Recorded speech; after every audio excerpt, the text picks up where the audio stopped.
Brief intro to explain the category I picked for this task. The original Tower of Druaga appeared in Japanese arcades in 1984. It was followed up by a number of ports in the following years that play similarly, but each version has its idiosyncrasies. The Famicom and Game Boy versions include an extra mode called Another Tower, where the treasure criteria and enemies are all different. Tower of Druaga was first released in the West as part of Namco Museum Volume 3 in 1996 for the PlayStation. For this release, Another Tower was added to the original arcade game for the first time, as well as Darkness Tower, a mode unique to the PS1 version. In Darkness Tower, the floor layouts, enemies, and treasure criteria are changed, several new mechanics and enemies are added, and the floor rewards are shuffled compared to the base game. If after watching this video you find you're interested in playing or tasking Druaga, the good news is there are a ton of different versions with unique challenges. The bad news is nearly nothing is documented online in any specificity. The only English language source I used was Strategy Wiki, which does have errors at the time that I'm recording this, at least related to Darkness Tower. I had the most luck searching for accurate information in Japanese on Google when I started this project. Anyway, go emulate it or play the original on Switch or PS4. Thank you, please enjoy. I decided to keep the museum part of the game in this video for a few reasons. Number one, the Darkness Tower can't be accessed from the start screen like the other arcade games. Two, the museum is unique to this version of Druaga, and I think that's cool.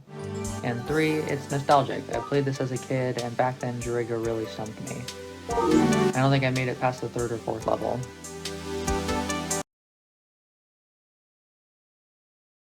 I initially scripted this with something to say for every single level, but the script came out way too dense, so I'm trying again recording separately, keeping it at a higher level this time.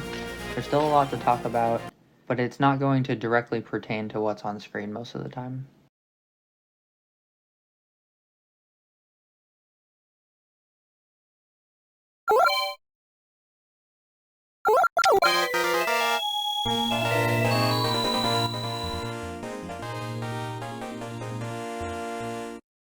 Earlier this year, I remembered this game and wanted to try all of the secret treasure criteria because, in my opinion, that's the most interesting thing about this game. However, it is really difficult. Thus, I made a task. Playing this game casually, you'll quickly notice the jank. It's possible to do a floor correctly and the treasure won't spawn and you're left scratching your head. Why not? So I decided the goal of this task would be to get all the treasure in order to show everything and ultimately face the boss with a full inventory. I mentioned already that online sources weren't super helpful. I did end up decompiling the game to find out what the exact treasure criteria were. I thought it would be helpful to include this info on screen so the viewer knows what's going on. I also included whether the items themselves are required to reach the end of the game. It is very easy to put yourself in a state where the game is continuable but unwinnable. However, more items than I've listed will be required for a human player compared to a task. I also added a gray box in the middle of the screen that lists 4 values of interest: the player's HP, which is reset to 48 at the beginning of each level by default, a value I'm calling cycle, which is a counter that goes from 0 to 255 again and again from power on. The cycle will be used in several treasure criteria later and is also used by a couple enemies. The number of pickaxe uses left to the player, and the seed value, which might be interesting to keep track of. It doesn't affect anything during gameplay, but you can see that there are some levels where it rapidly changes and some where it doesn't change at all, based on which enemies are on screen. In general terms, most versions of Druaga have different level requirements entirely. So for example, Floor 1 of the arcade, Famicom, and Game Boy versions all require different actions to spawn the treasure. On top of that, Another Tower requirements differ by version. The devs also seem to have made several different sets of maps. The Floor 1 map is always the same per version, by which I mean, though one might assume the mazes are random, they are not. But the Famicom and Game Boy versions have a different Floor 1 map from the arcade version. As far as this PlayStation emulated version of the original arcade game is concerned, the base game, Another Tower, and Darkness Tower all have different map sets. Interesting tidbit, for the base game I compared the PS1 and arcade versions to see if the maps matched, and they are the same except a mistake was made where the PS1 version uses Floor 36's map on Floor 34 as well.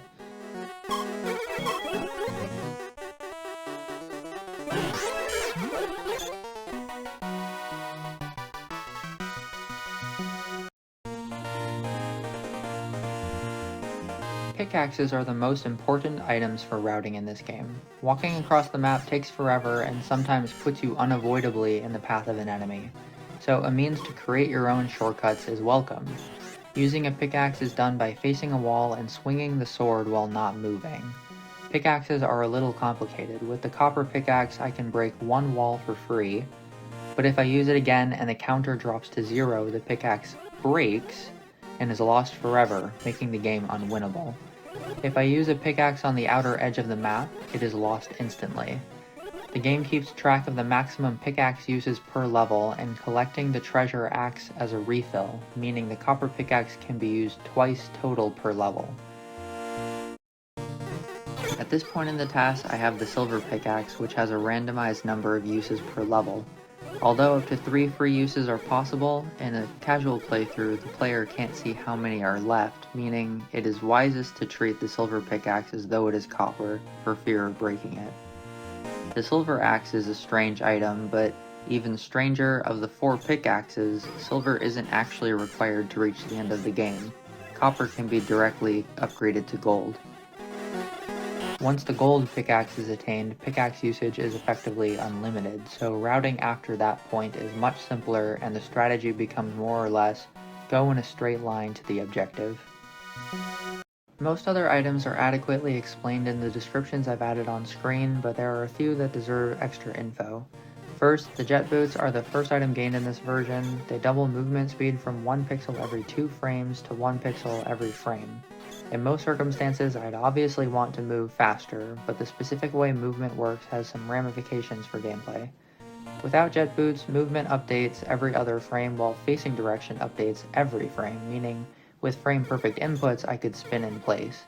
Not possible with jet boots, where I can't change the direction I'm facing without also moving in that direction, except if right next to a wall. Because of this, the jet boots actually interfere with grabbing the treasure on floor 114, where the stipulation is to face downward on a specific cell. Wearing the boots means the player must approach from the north side of the cell, but not wearing them enables the player to enter the cell from any side to trigger the treasure. There is also a technique to cheese the final boss with fewer items than the game expects, which is made much easier without the jet boots.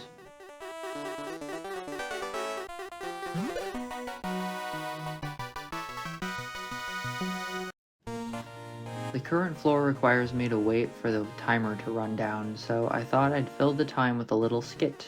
I remember worrying about lag on this floor since I'm doing so much technically unnecessary screen scrolling, but in fact, from my understanding, the occasional lag frames I encountered while making this run were tied to it being a PlayStation game, in the Bizhawk emulator. I don't know how much it matters that it's in Bizhawk, or that it's emulated, or that it's a PlayStation game, but that was what I saw when I looked it up. This level actually doesn't lag at all, which is nice.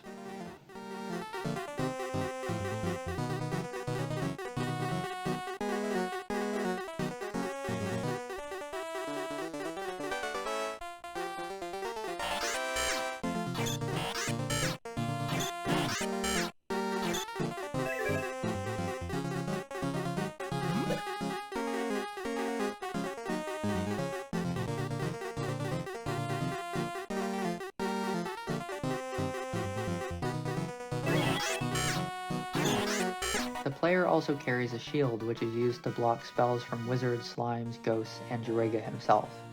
In addition, there is a small zone in front of the shield that despawns spells that touch it, whether the spell is approaching directly toward the shield or from the side. Upgrading the shield makes this dead zone bigger, but the difference is hardly noticeable, just a matter of pixels. The most important thing to remember is that the shield is always held in front of the player, unless the sword is being used, when the shield is on the player's left. When the shield shifts from the player's front to the player's side, or vice versa, there is a short period where the shield offers no protection at all. Speaking of swords, let's talk about damage.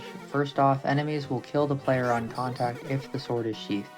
When the sword is drawn and hits an enemy, the enemy's HP is decreased by 1 on every frame that contact is maintained. With the Dragon Slayer and Excalibur, enemies take 2 damage per frame. Note, if the sword button is held, the player must be pressing a direction, or damage will not be dealt, but can still be received. Just having the sword out prevents insta-kills, though. Swords used by enemy knights work identically to the players, though the player has a slightly longer range.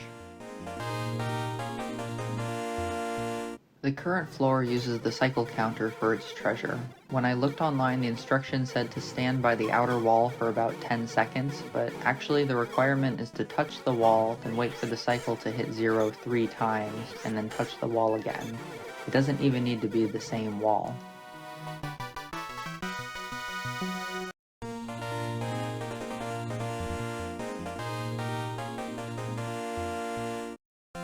Most of the enemies you'll see are quite resistant to manipulation during gameplay, so a big part of routing has to do with finding optimal spawn patterns.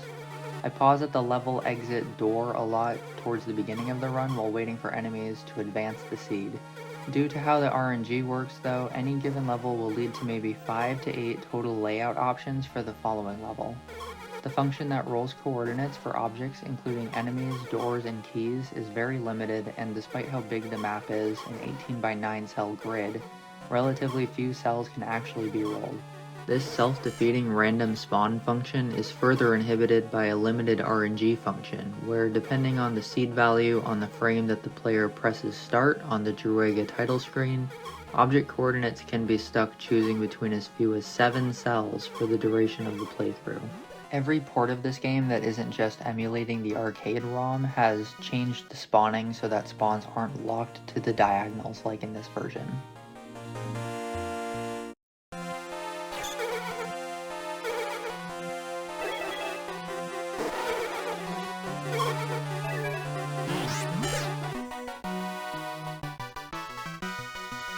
In this task, the player's location is only randomly rolled on floors 61 and 118. On every other floor, the player starts in the same cell where they exited the previous floor. The treasure also spawns where the player stands, so in some levels you can see the inventory update before I even move if the treasure criteria allows. The game has a function that prevents level objects from spawning too close to the player. If an object would otherwise be placed in the column or row of the player or adjacent columns or rows, its coordinates will be re-rolled entirely. As far as I can tell, this restriction is not implemented in other ports. For example, in the Famicom version, if you go and watch a video of that task, you can see that the player can spawn right next to the door and the key. No problem.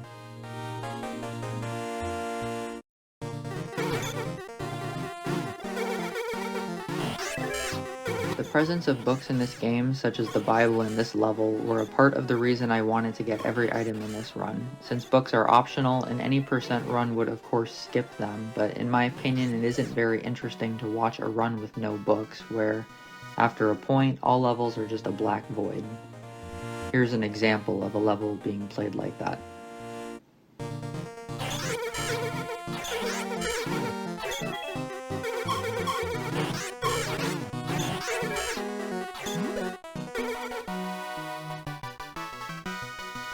I mentioned before that there's an emphasis on routing in this run. The controls are so simple that it is trivial to turn a corner or draw the sword frame perfectly, and movement is always the same since there isn't momentum.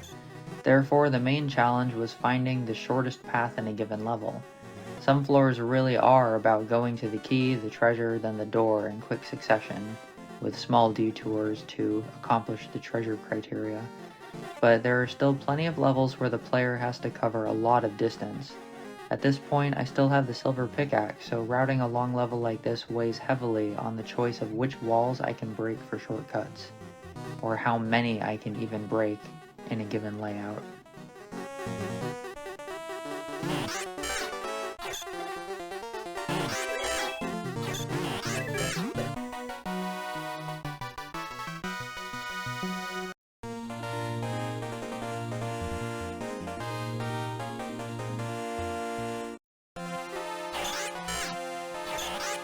Floor 86 holds the Hyper Gauntlet as a reward. From this point forward, routing becomes much quicker because of this item's effect, which is to swing the sword twice as fast. This is very helpful in the common situation of needing to break 2 adjacent walls. Now, there are half as many frames spent waiting between walls. The effect of this on routing will only be compounded when the golden pickaxe is picked up later.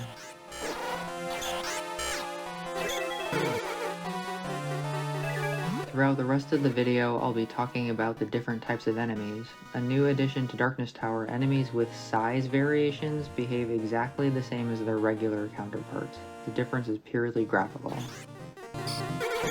Enemy number 1, Slimes. Slimes are very simple. They call the RNG to choose a facing direction and set a countdown to jump in that direction if a wall isn't in the way. All slimes have 1 HP, but defeating them isn't as simple as walking toward them.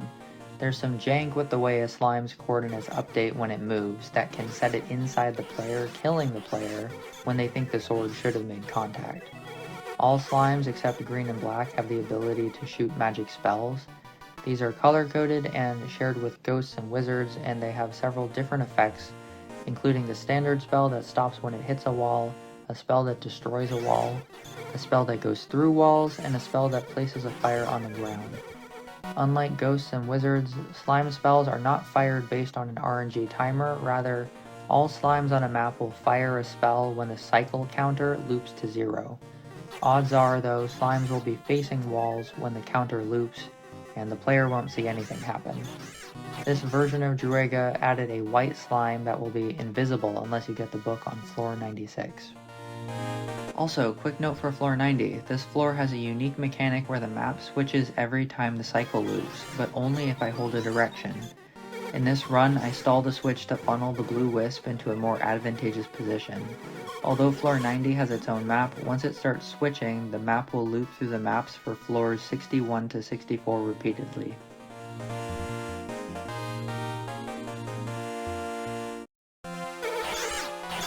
Will-o-wisps are the blue and red fireballs that appear when the level timer turns red, but they also appear as regular enemies in several levels. They come in 3 speed varieties. The slow wisps move the same as the default player, medium are the same as the player with jet boots, and fast wisps are twice the player's speed with jet boots. Red wisps always turn clockwise, and blue always turn counterclockwise. A number of treasures require passing through enemies where the game will compare the coordinates of the player and the enemy to see if they match. Wisps are especially janky in this regard, and the likelihood is high the game will miss the interaction entirely. My recommendation is to stand still, aligned with the grid in a corner when the wisp passes over you to ensure that the game will see that it happens.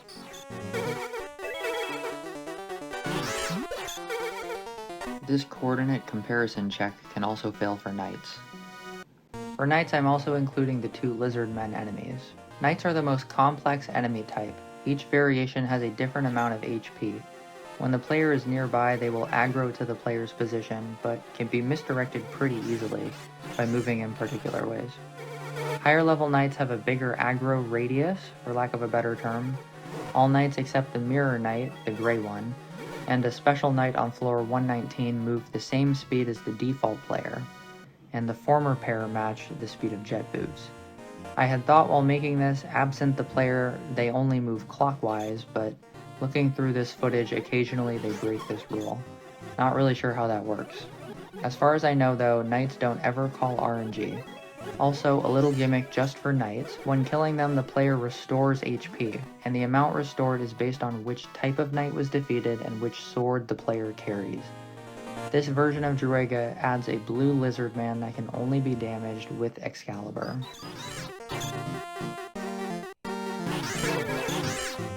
Number 6, Ropers.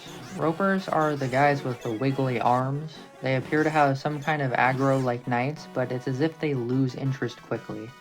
Not sure exactly how it works. It might just be that they have a smaller aggro radius. They also have a special ability. If the player comes into contact with a roper while the sword is sheathed, the roper cannot kill the player, rather the player's HP is set to 1, as if the roper has sucked out all of their energy. However, if the player's sword is drawn, then damage works the same as it does for knights. Both ropers and knights spawn on a delay at the beginning of a level, where the higher the enemy slot, the longer the delay. I said before that entire rows and columns around the player prohibit enemy spawns, and this is still true even after the level begins. If the player moves into a position that would conflict with a knight or roper's intended spawn location, the game will re-roll. In later levels of this task, I intentionally blocked certain spawns with this method. quicker routing.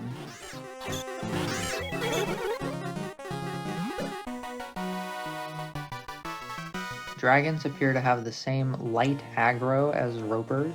Occasionally they breathe fire and break walls. I believe the only difference between the three types is their total HP. Dragons also cannot take damage from the front. There is an item called the Dragon Pearl that will freeze a dragon if the player enters the 5x5 cell box around them. Usually this pearl is a good thing because it stops dragons from moving and attacking. However, on floor 98, I have to lure two dragons near each other to get the treasure. This game doesn't clear enemy coordinates when they die, so in this case, instead of dealing with two uncooperative dragons, I only have to deal with moving one of them. But having the pearl means it's difficult to keep the dragon's attention when standing so far away. Dragons have extra logic that limits spawning to once every 4 game ticks for some reason. So they are susceptible to the spawn blocking technique I mentioned before if they spawn in the few frames after the player can move at the start of a level.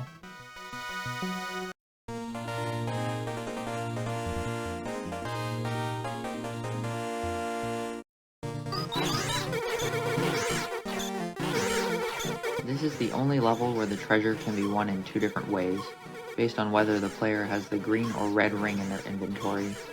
Both can't be held at the same time, so the devs needed to account for the ability to pass through both blue and red wisps. But the interesting thing is that the 2 options don't have parity. Both blue wisps can be interacted with for the treasure, but only one of the red ones. The item 1 on that level, the Potion of Death, applies what I've called a curse effect to the player, which causes the timer to deplete 6 times faster beginning on the following floor. Of course, I have to pick these up because that's the constraint I set for myself, and luckily the Potion of Death is typically followed up by a Potion of Cure. However, later on there is one Potion of Death that can't be cured, leading to an awkward situation on floor 116 that results in running out of time and losing a life. But the good thing is, death removes the curse effect, and it isn't an issue for the rest of the run.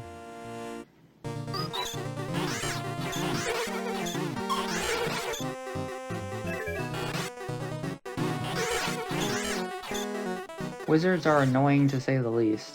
They can appear in a rough circle around the player about 2 to 4 cells away, but I wasn't able to figure out how to predict their spawn locations, so in this task I have to backtrack to kill them on occasion. From my research, they call RNG to determine their location, but the time between spawns is always the same. They appear in order of their enemy slots, so if wizards are in slots 1, 2, 3 for example, then they will always spawn 1, then 2, then 3, and repeat. A convenient way to deal with wizards is to stand between map cells. Their spawn timers run to 0, but the function to choose a location can't figure out where to put them, so you can stall them indefinitely. Wizards also can't contact damage the player when they are flashing, but the player can still kill them.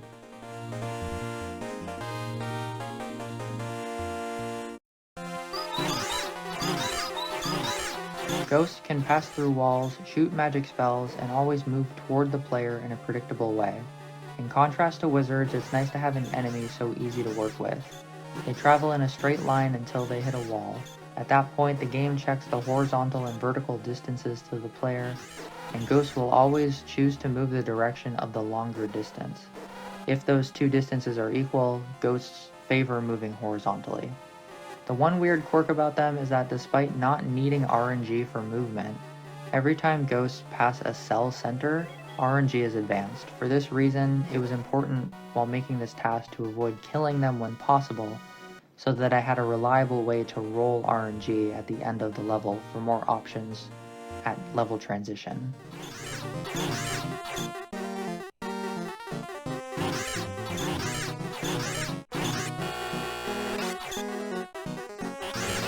This is the first task I've ever made, and I decided while editing I should talk about that. It's strange to look back at the beginning of the run because it feels pretty rough. Remember that hallway I run straight through in the museum back at the beginning? Yeah, I totally forgot to hold the sprint button. I didn't have any idea what the tools were capable of at first, and I kept running into roadblocks. I originally thought it would be as simple as feeding in a string of inputs and using save states to try several iterations at a time, but I suppose the project suffered a bit from scope creep. I discovered that keeping track of next floor layouts by hand wasn't gonna cut it. so I learned some Lua scripting. I realized I really needed to know how enemies worked, so I made a spreadsheet breaking down the entire enemy struct. I found conflicting explanations for treasure online, so I had to decompile the game to find out the truth. I couldn't figure out how map generation worked, so I needed to learn about debugging and breakpoints. TAS videos was a main resource, and looking through those forums, there are some absolute geniuses in the TAS community. I've barely scratched the surface with this run. At first, progress was very slow. I believe it took the same amount of time to do the first 15 floors as the next 40. By the time I was within spitting distance of the end, I got a little lazy with some levels, not holding myself to the same rigor. I just really wanted to be done. But by then I was already working on this video, and I also had to get extra footage of some mechanics, as well as compare with the Japanese version of the game, and even figure out how the PS1 version compares to the arcade ROM. Truthfully, this is the first time I've been able to sustain interest in a topic for so long. For now, I'm not really interested in repeating it.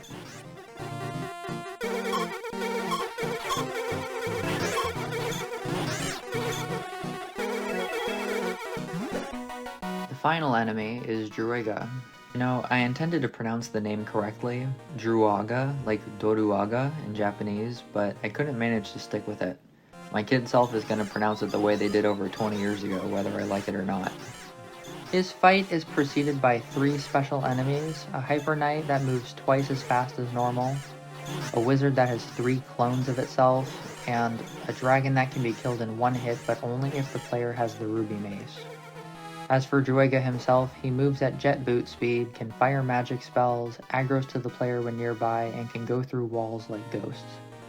If the player has collected all of the hyper equipment, Excalibur, and the blue crystal rod, Druaga will deal and take damage like a knight or roper, although the doubled damage of Excalibur does not affect him. However, if the player is missing any of these items, Druaga will set the player's HP to 0 on contact. And regardless of how many lives you have left, dying in this way makes the game unwinnable because a portion of your inventory will be taken away. Fail states are interesting in this game. The player really has to walk a knife's edge to reach the credits. As far as I know, there are 5 ways to make the game unwinnable. On floor 116, the girl on the left is a fake version of the maiden the hero is here to save. If rather than cut her down, you receive the fake blue crystal rod from her, the game can't be won. On floor 119, you will fail if you die to Druaga either by losing all your HP in regular combat, or by not having the right items in your inventory. On floor 120, attempting to use the pickaxe on any wall will immediately cease your journey. On both floors 119 and 120, letting the timer run out has the same effect. In the floor 119 and 120 cases, dying in these ways will zap you to a lower floor in the tower. However, some of the required inventory items taken away at this time can only be gained below the lowest zap floor, making the game impossible to beat. Annoyingly, the fake blue crystal rod is not even taken away at this point, and it by itself prevents gaining the real blue crystal rod.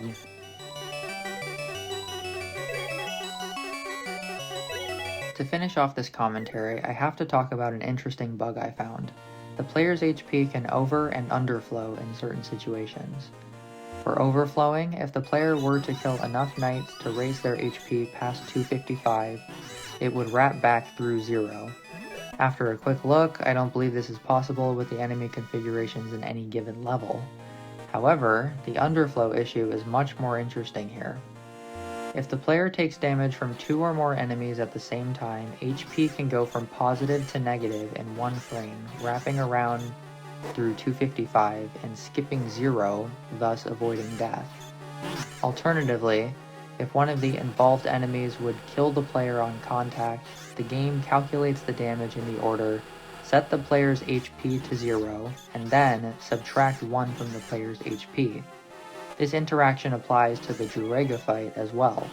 It is TAS only, but a player could use this technique to cheese the final boss with far fewer items, where, while fighting Druaga, and having another enemy deal damage at the same time. On every frame, it switches your HP from 0 to 255 to 0 to 255. A theoretical minimum percent TAS of Darkness Tower would require only 9 items, and a run of the original game would require only 1, the Ruby Mace required to kill the dragon on the second to last floor. I say theoretical purely because I'm unsure if certain levels can be beaten without jet boots before the time runs out. So if jet boots were required, it would be 2 items in the original game and 10 items in Darkness Tower.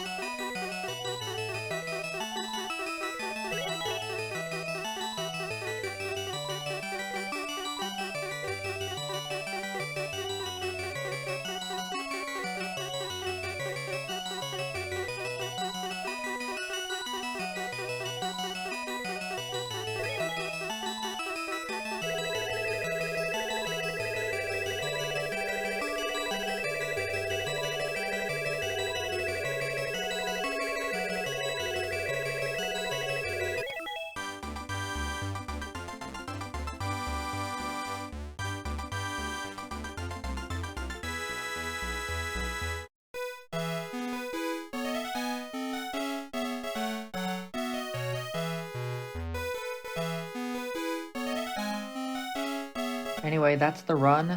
I left out a lot of information, of course.